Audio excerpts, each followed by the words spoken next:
20,000 টাকা বাজেটে সবথেকে সুন্দর phone Vivo Y29।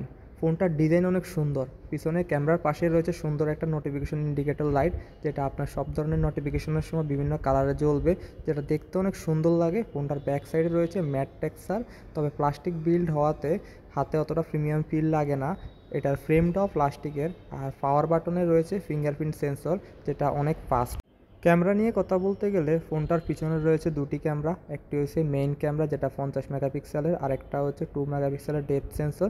Depth sensor আসলে কোনো তেমন একটা কাজে লাগে না। তো 50 মেগাপিক্সেলের মেইন ক্যামেরা নিয়ে কথা বলতে গেলে দিনের আলোতে সুন্দর সুন্দর ছবি উঠে, তবে রাতে অতটা ভালো ছবি ওঠে না, অ্যাভারেজ মানের ক্যামেরা বলতে গেলে। আর ফ্রন্টে রয়েছে 8 মেগাপিক্সেলের সেলফি ক্যামেরা। পিছনের তুলনায় সামনের ক্যামেরাটা অনেক ভালো, ডিটেলস আছে, ভালো কোয়ালিটি, কালারফুল ছবি উঠে। ভিভো Y29-এ ডিসপ্লে হিসাবে রয়েছে 6.68 ইঞ্চির একটি অ্যামোলেড প্যানেল, যেটা এইচডি প্লাস, ফুল এইচডি না। তবে এটা ভালো ব্যাপার হচ্ছে 120 হার্জ রিফ্রেশ রেটের।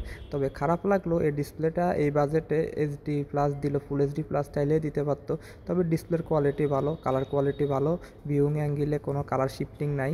ওভারঅল বলতে গেলে ডিসপ্লে প্রোটেকশনও ভালো। এই বাজেটে খারাপ না, তবে রেজুলেশনটা যদি ফুল এইচডি দিত তবে ভালো হতো। ভিভো Y29-এ পারফরমেন্স ক্যাটাগরিতে বলতে গেলে এটাতে প্রসেসর হিসাবে রয়েছে স্ন্যাপড্রাগনের 685, যেটা অনেক পুরাতন একটা প্রসেসর।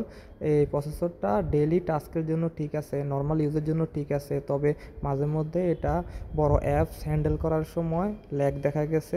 আর আপনারা চাইলে এটাতে হেভি কোনো গেম খেলতে পারবেন না, টুকটাক ছোট গেমগুলো খেলতে পারবেন। তবে হেভি কোনো অ্যাপস ইউজ করতে গেলে ওপেনিং টাইম একটু টাইম লেগে যায়। আর এই প্রসেসরটা অনেক পুরাতন হওয়াতে এটাতে পারফরমেন্স আহামরি ভালো পাওয়া যায় না। তবে এই বাজেটে অন্য দিক বিবেচনা করলে এই প্রসেসরটা বলতে গেলে মানানসই।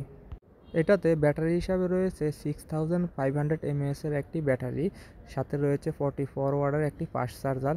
তো ফাস্ট চার্জিংটা আমার কাছে স্পিডটা একটু কম মনে হয়েছে 6500-এর তুলনায়। তো ব্যাটারি ব্যাকআপ আপনারা ভালোই পাবেন, অলমোস্ট 2 দিন পার হয়ে যায় এটার ব্যাটারি ব্যাকআপ। তো 25শে ফেব্রুয়ারি থেকে আপনারা এটা কিনতে পারবেন শোরুম থেকে। তো যাদের মন চায় কিনতে পারেন। ধন্যবাদ।